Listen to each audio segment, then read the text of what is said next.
Hi friends, biology में आपका स्वागत है। फ्रेंड्स, हमने डिसीज़ के बारे में या इसके क्लासिफिकेशन के बारे में, किस तरह से डिसीज़ का क्लासिफिकेशन हुआ इसके बारे में हमने थोड़ा जाना था डिसीज़ के बारे में। अब जो हम अभी देखने वाले हैं वो क्या है? Common disease in human. Common disease in human, ये है टॉपिक हमारा। अब देखो, ये टॉपिक वैसे तो स्टैटिक है। स्टैटिक टॉपिक मतलब आपको पता है, जिसमें कुछ समझाने का ज़रूरत ना हो, बस आपको अच्छी नोट्स चाहिए जो इसमें चीज़ें बेहतर तरीके से आपको अरेंज करके दें। पर यहाँ पे स्टैटिक टॉपिक होने के बावजूद यहाँ पे क्या करना है, किस तरह से इसको पढ़ना है, कैसे पढ़ना है, वो बहुत इम्पोर्टेंट है। बराबर। अब देखो, पहले जो हमें डिसीज़ होते थे, जैसे कि हमारा हाथ टूट जाए, पैर टूट जाए, तो इसके लिए आप घर घर देखोगे हकीम होते थे, वैद्य होते थे। बस एक प्रॉब्लम ये हमें होता था कौन से डिसीज़ में, जो पैथोजन करे। क्योंकि एक तो पैथोजन के बारे में हम जानते नहीं थे, हमें कुछ भी नहीं पता था कि पैथोजन है क्या। तो जो पैथोजन करे ऐसे डिसीज़ के बारे में हमें बहुत बड़ा प्रॉब्लम था, या ये कहूँ तो हमें पता नहीं था कि पैथोजन कर रहे हैं तो क्या होगा, किस तरह से ये डिसीज़ कैसा होगा। तो ये क्योंकि बहुत सारे पैथोजेंस है, एक ही टाइप के पैथोजेंस है नहीं, और एक ही टाइप से ये लोग सीधे नहीं हो सकते। जैसे कि आपकी हड्डी टूटी तो इस डॉक्टर को एक ही बार सीखने की ज़रूरत है कि हड्डी कैसे जुड़ती है, या वैद्य या हकीम, आप जो भी कहो, इसको एक ही बार सीखने की ज़रूरत है कि कैसे जो है वो हड्डी ठीक होती है। बैक्टीरियल डिसीज़ वाले डॉक्टर को हर बार ट्रेनिंग लेने जाना पड़ता है कि बैक्टीरिया किस तरह से अब काम कर रहा है, कहाँ अफेक्ट करता है, क्या अफेक्ट करता है, वो सारी चीज़ें जो है उनको कवर करनी पड़ती है। क्लियर हुआ? तो यहाँ पे कॉमन डिसीज़ इन ह्यूमन मतलब क्या डिसीज़ हमारे अंदर अभी जो है वो कॉमन फ्लू है, या बैक्टीरियल डिसीज़ है, या टीबी है, जो हम मैक्सिमम डिसीज़ जो हम जानने वाले डिसीज़ है जो वो। अब कितने टाइप के कॉमन डिजीज़ या कितने टाइप के, अब देखो, एक तो आपको पता होना चाहिए कि पैथोजेंस या डिसीज़ वाले जो चीज़ है वो किसने ढूंढ निकाली है? लुईस पास्चर ने। लुईस पास्चर ने ये ढूंढ निकाला। देखो, लीवेनहॉक वाला सेल ढूंढा ना, बैक्टीरियल सेल, इसको लीवेनहॉक को कुछ भी नहीं पता था कि ये बैक्टीरिया जो है पैथोजन है। ये लुईस पास्चर ने ढूंढ निकाला है कि भाई पैथोजन जो है वो हमें या इंसान को डिसीज़ करते हैं। बराबर। तो ये पैथोजन जो है वो इंसान को डिसीज़ करते हैं। वो थियरी करीबन 1860 के बीच, आई एम नॉट श्योर, पर इतने आसपास जो है उन्होंने ढूंढ निकाला कि ये पैथोजन। इसके पहले सब ऐसे भगवान भरोसे ही चलता था, जैसे अभी हमारा ये पेंडेमिक चल रहा है। तो इसके पहले जो है वो 1860 के पहले आप सोचो, अभी आप कितना, मतलब आपको ये हो रहा है कि सर स्कूल कब चालू हो गए, क्या हो रहा है, कब ये सब ठीक होगा। तो 1860 के पहले की दुनिया कैसी होगी वो आप देख सकते हो। और प्रॉब्लम ये है, अभी तो आप जानते हो कि ये वायरस है, ऐसे इन्फेक्ट होता है आप पेशेंट, वहाँ तो बिल्कुल पता ही नहीं था कि क्या रहा है हमारे साथ। बराबर। तो ये इन्होंने जाने पैथोजन, उन्होंने पता लगाया कि पैथोजन जो है हमें डिसीज़ करते हैं, और इस तरह से किस किस टाइप के पैथोजन जो है वो हमें डिसीज़ करते हैं। तो एक तो है बैक्टीरिया, जो एनसीईआरटी में दिए है इस बेस पे कौन कौन से है। बराबर। एक तो है बैक्टीरिया, दूसरा क्या है? वायरसिस। देन जो है वो क्या है? प्रोटोजोन। प्रोटोजोन डिसीज़, बहुत बड़ा प्रोटोजोन डिसीज़ है हमारे पास। फिर कौन करता है? फंजाई। Then helminths. देन, हाँ बराबर। तो इतने दिए हैं एनसीईआरटी में। अब देखो, रिकेट्सिया, क्लैमाइडिया, इनके भी डिसीज़ होते हैं, और रिकेट्सिया और क्लैमाइडिया को बैक्टीरिया में नहीं गिनते। आप मुझे ढूंढ के दे देना क्यों नहीं गिनते, रिकेट्सिया और क्लैमाइडिया को अलग क्यों गिनते और बैक्टीरिया में नहीं गिनते। बराबर। तो ये इतने टाइप के डिसीज़ है। यहाँ पे दो तरह से चीज़ें दी है। एक तो आपको मैंने जो लिखवाया है नोट्स में, एक वो मेथड है, और एक बुक में दिया है वो मेथड है। बराबर। नोट्स वाला जो बुक वाला है वो हम यहाँ से क्लियर कर देंगे किस तरह से चीज़ें हैं। बराबर। नोट्स वाला देखो आपको पढ़ना कैसे है, बैक्टीरियल डिसीज़ या कोई भी डिसीज़ या किस तरह की चीज़ें। सबसे पहले तो बैक्टीरियल डिसीज़ है। सबसे पहले तो बैक्टीरियल डिसीज़ मतलब बैक्टीरिया से होता होगा। बराबर। बैक्टीरियल डिसीज़, कोई भी डिसीज़ आपको कैसे पढ़ना है ये देखो आप। बैक्टीरियल डिसीज़ किससे होता होगा? बैक्टीरिया से, बराबर। तो अब किस तरह से बैक्टीरियल डिसीज़ को पढ़ोगे या किस तरह से वायरल डिसीज़ को पढ़ोगे वो आप बराबर देख लो। पहले समझो, पहले डिसीज़ का नाम लिखोगे। जैसे आपको टाइफॉइड है, बैक्टीरियल डिसीज़ क्या है? Typhoid is obviously bacterial disease. तो इसका कॉजेटिव ऑर्गेनिज्म किस बैक्टीरिया से होता है, ये तो बहुत ही इम्पोर्टेंट है ना। तो ये है बराबर, एक तो पहले किस बैक्टीरिया से होता है और कौन से पैथोजन से होता है। तो आप देखोगे कौन है पैथोजन? Salmonella typhi. देखो एक मैं एग्जांपल दे रहा हूँ, उसके बेसिस पे आपका सारा काम चलेगा। ये टाइफॉइड एक तो नेम है बैक्टीरियल डिसीज़ का, देन आपको देखना है Salmonella typhi, then mode of transmission, कैसे ट्रांसमिट होता है, किस तरह से, वेरी इंपॉर्टेंट चीज़ है, बराबर। देन जो है क्या है? Mode of transmission. अब देखो सबके मोड ऑफ ट्रांसमिशन नहीं भी दिए कि कुछ के क्लियर नहीं है, पर कुछ जो एनसीईआरटी में दिए हैं उन डिसीज़ों के बारे में ये चीज़ें आपको बराबर तय कर लेनी है। और दूसरी बात मैं ये कहता हूँ, एनसीईआरटी में सारी चीज़ें दी हुई है, ऐसा नहीं कि ये आपको अलग से काम करना है इसके लिए। एनसीईआरटी में क्या है, सारी चीज़ें दी हुई है, आपको बस चीज़ें जाननी है और चीज़ें क्लियर करनी है। देखो तो ये साल्मोनेला टाइफी हो गया, क्या हो गया? इसको कहते हैं कॉजेटिव ऑर्गेनिज्म, याद रखना, कॉजेटिव ऑर्गेनिज्म मतलब कौन सा ऑर्गेनिज्म के से ये कॉज होता है। देन क्या आएगा? साल्मोनेला टाइफी का मोड ऑफ ट्रांसमिशन क्या आएगा? Mode of transmission. तो टाइफॉइड का मोड ऑफ ट्रांसमिशन क्या आता है? फीकल और oral route, faecal oral route, oral route. Typhoid जो है हमें गंदी चीज़ें खाने से हो सकता है। अब देखो हमारे फीकल में साल्मोनेला टाइफी होगा, बराबर, हमारे टॉयलेट में या कहूँ तो फीकल में साल्मोनेला टाइफी होगा, फिर इस पर मक्खी बैठेगी, मक्खी पानी पूरी वाले की लारी पे जाके बैठेगी, बराबर। तो ये देन वो पानी पूरी वाले भैया इसमें से ये उठाएंगे एंड देन आपके ओरल रूट में जाएगा और आपको टाइफॉइड होगा। तो ये क्या है? Faecal oral route. Faecal oral route में का पता चला, फीकल से आएगा, ओरल से जाएगा। क्लियर हुआ? तो ये मोड ऑफ ट्रांसमिशन है। अब देखो एक दूसरी चीज़ है, मैंने आपको बता दी होगी शायद, या ना बताती होती तो अभी बराबर जान लेना। इंक्यूबेशन पीरियड क्या है? इंक्यूबेशन पीरियड, इंक्यूबेशन पीरियड ये क्या चीज़ होती है? इंक्यूबेशन पीरियड मतलब पॉजिटिव ऑर्गेनिज्म आपके बॉडी में एंटर हो एंड देन फीवर आना शुरू हो या इसके सिम्टम्स दिखाने शुरू हो, इसके बीच का पीरियड को क्या कहते हैं? Incubation period. मतलब साल्मोनेला, अब देखो इंक्यूबेशन पीरियड पे बहुत सारे कोई क्वेश्चन पूछे नहीं गए, बहुत ही टॉप डिसीज़ है जो एनसीईआरटी में दिए है उसी के लिए पूछे गए, सबके लिए पूछे नहीं गए। तो वो आपको बराबर याद रखना है, पर ऐसे मर के नहीं याद रखना है। पॉजिटिव ऑर्गेनिज्म बहुत अच्छे से याद रखना है, मोड ऑफ ट्रांसमिशन भी आपको देखना है बराबर अच्छे से। इंक्यूबेशन पीरियड कितना है इसका? 1 to 3 वीक। मतलब आपने पानी पूरी खाई है 2 हफ्ते पहले और अब जाके हुआ, तो आपको तो याद भी नहीं होगा, बराबर। आपको तो ये होगा कि यार कल मैंने एप्पल खाया इसकी वजह से हो गया है, शायद पानी पूरी खाते तो मैं बहुत ही हेल्दी महसूस कर रहा था, पर वो 3 वीक बाद होता है। तो वो जो है वो चलता आ रहा था एंड देन जो है वो इंक्यूबेशन पीरियड की वजह से वो आपकी बॉडी में ग्रो हुआ। क्लियर हुआ ये? तो इसी तरह से। और देन क्या देखोगे आप देखोगे साइन एंड सिम्टम्स। क्या देखोगे? Sign and symptoms, sign and symptoms. क्या सिम्टम्स हो गए? सिम्टम्स, क्या सिम्टम्स हो गए? टाइफर होगा तो क्या होगा?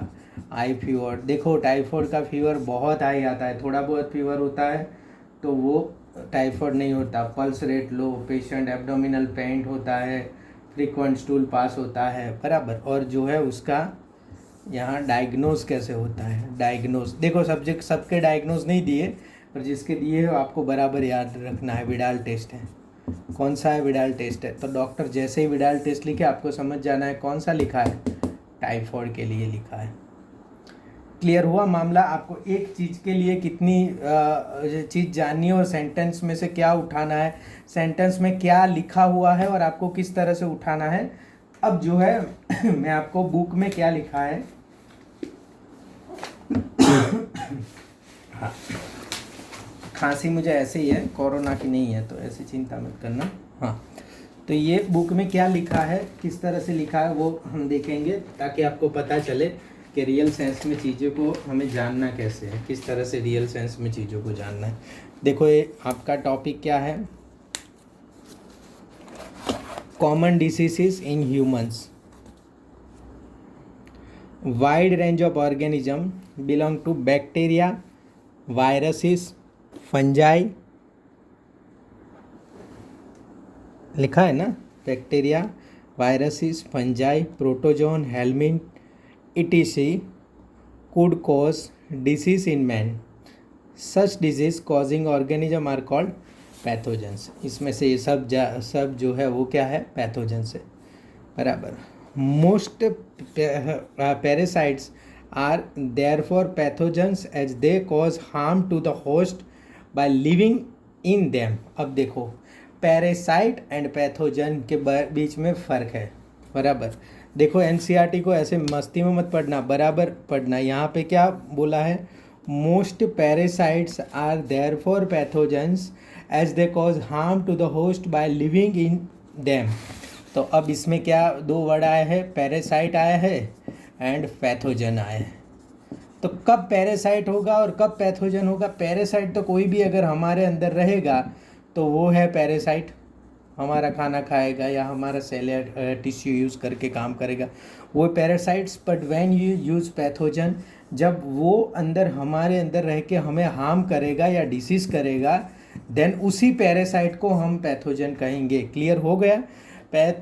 मतलब पैरासाइट का मतलब है ऐसी चीज़ जो हमारे अंदर रहती है। अब वो हमें बुरा करती है कि भला, वो नहीं पता, पर अगर जो वो हार्म करती है, डिसीज़ करती है, then we called pathogen. Clear हुआ? The pathogens can enter our body by various means, बहुत सारे तरह होते हैं। Multiply and interfere with normal vital activities, बराबर। हमारी जो वाइटल एक्टिविटी है उसके साथ इंटरफियर करती है, अंदर जाती है, मल्टीप्लाई करती है और फिर हमारी चीज़ों में अड़ंगा लगाती है या इंटरफियर करती है। Resulting in morphological and functional damage. Morphological and functional damage, morphological मतलब बाहर का हमारा जो अपीयरेंस है, और फंक्शनल मतलब हमारे फंक्शंस जो है उसको डैमेज करती है। Pathogens have to adapt to life within environment of the host, मतलब होस्ट के अंदर जाएंगे तो होस्ट का एनवायरनमेंट उनको एडेप्ट करना पड़ेगा। तो इन्होंने एक एग्जांपल दिया है कि स्टमक में जाएंगे तो स्टमक की हाई पीएच के सामने उनको जिंदा रहना सीखना पड़ेगा, वरना स्टमक में कोई डिसीज़ नहीं कर पाएगी, मर जाएगी। स्टमक में बहुत सारे मर ही जाते हैं, बराबर, पर जिसको करना होगा वहाँ उसको हाई एसिडिटी के सामने रहना होगा। बस इसी तरह से अगर वो समझो कि बहुत सारा अच्छा एनवायरनमेंट उनको लंग्स में मिलता है तो लंग्स में ही डिसीज़ करेंगे। जाके किडनी में मिलता है, रहने में मज़ा आता है यूरिक एसिड वगैरह के साथ, तो वो किडनी में डिसीज़ करेंगे। तो इसी तरह से वो पैरासाइट अपनी साइट चुनते हैं जहाँ उनका एनवायरनमेंट ठीक बैठता हो, within the environment of the host. For example the pathogens that enter the gut must know a way of surviving in the stomach at low pH and resisting the various digestive enzymes. बहुत सारे digestive enzymes को भी resist करना पड़ेगा, वरना हो सकता है वो खुद डाइजेस्ट हो जाए। A few representative members from different groups of pathogenic organisms are discussed here along with the disease caused by them. उन्होंने कहा कि कुछ पैथोजेंस हमने यहाँ डिस्कस किए हैं। अब देखो मैंने जो आगे बताया ना आपको कि डिसीज़ का नाम, causative organism, mode of transmission, symptoms वगैरह, बस इन्हीं डिसीज़ के लिए करना है जो एनसीईआरटी में दिए है। इसके लिए बहुत ही डिटेल में करना है।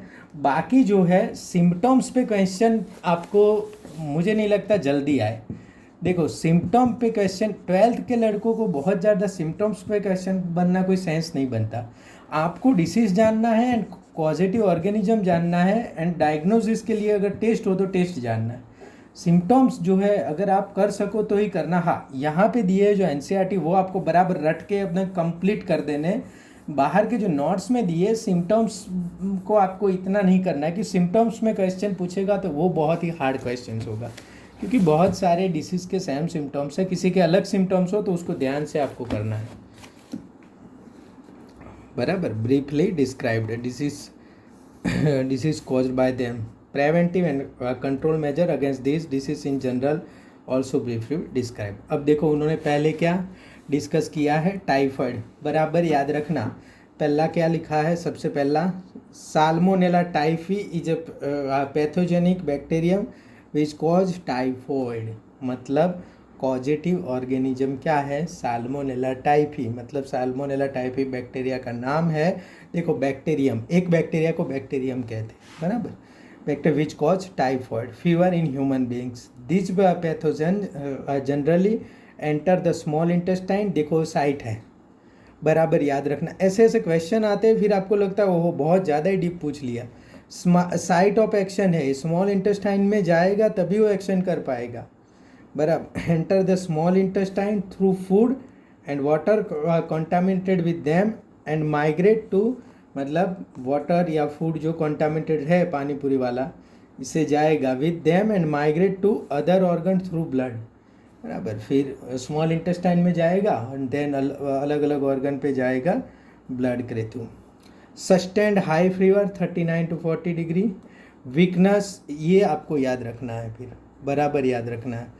Sustained high fever, weakness, stomach pain, constipation, headache and loss of appetite are at some of the common symptom of this disease. Intestinal perforation and deaths may occur in severe case. Severe cases में death भी occur हो सकती है। Typhoid fever could be confirm by Widal test, Widal test से confirm हो सकता है। A classic case in medicine that of Mary Mallon nicknamed typhoid Mary. देखो एक मेड थी, मेड मतलब एक कुक थी, वो सब जगह खाना बनाने जाती थी और इसको टाइफाइड था, तो उसने बहुत जगह टाइफाइड दिया, बराबर, क्योंकि ये तो क्या है, ये तो फैलता है, तो उसने बहुत जगह टाइफाइड दिया, तो वो क्या टाइफाइड मैरी के नाम से जानती थी। और इतनी बार पता नहीं क्यों पूछते हैं, पर उनको पूछने में भी मज़ा आता है, बराबर। टाइफाइड मैरी के नाम से that is worth mentioning here. She was a cook by profession and was a typhoid carrier who continued to spread typhoid for several years through the food she prepared. वो जो food prepare करती थी इसमें उसने typhoid किया था। Same to same किसके लिए है, न्यूमोनिया के लिए। देखो bacteria like streptococcus pneumoniae and haemophilus influenzae, दोनों से डिसीज होता है pneumonia. In humans which infects the alveoli, आपको पता है, of the lungs. As a result of infection the alveoli get filled with fluid leading to severe problems in respiration. बहुत सारा fluid भर जाता है, तो फिर अंदर ऑक्सीजन का हो जाने की वजह से, मतलब फ्लूइड भरा होता है, तो वो ऑक्सीजन या कार्बन डाइऑक्साइड जो है वो ट्रांसपोर्ट नहीं हो पाते, प्रॉब्लम होता है फिर सांस लेने में। The symptoms of pneumonia include, फिर से उसके symptoms, fever, chill, cough and headache. In severe cases the lips and finger nails may turn grey to bluish in colour. A healthy person acquires the infection by inhibiting the droplets aerosol released by the infected person। छींक खाओ तो droplets release हो गए, वो अगर आप inhale करोगे तो होगा। और even by sharing glasses and utensil, देखो मोड ऑफ ट्रांसमिशन है, बराबर देखना, with an infected person. Dysentery, plague, diphtheria, etc are some of the other bacterial disease in man. और ये सारों के कॉजेटिव ऑर्गेनिज्म और इसके जो वो है सिम्टम्स वगैरह, वो सारे हमने लिखे हुए हैं, बराबर। तो ये बैक्टीरियल डिसीज़ थे। बैक्टीरियल डिसीज़ आप एकदम क्लियर कर लो नोट्स में, क्लियर कट, बराबर। जो भी क्वेश्चन हो गए मुझे करना, देन कल हम वायरल डिसीज़ के साथ आगे बढ़ेंगे। Thank you students, thank you very much.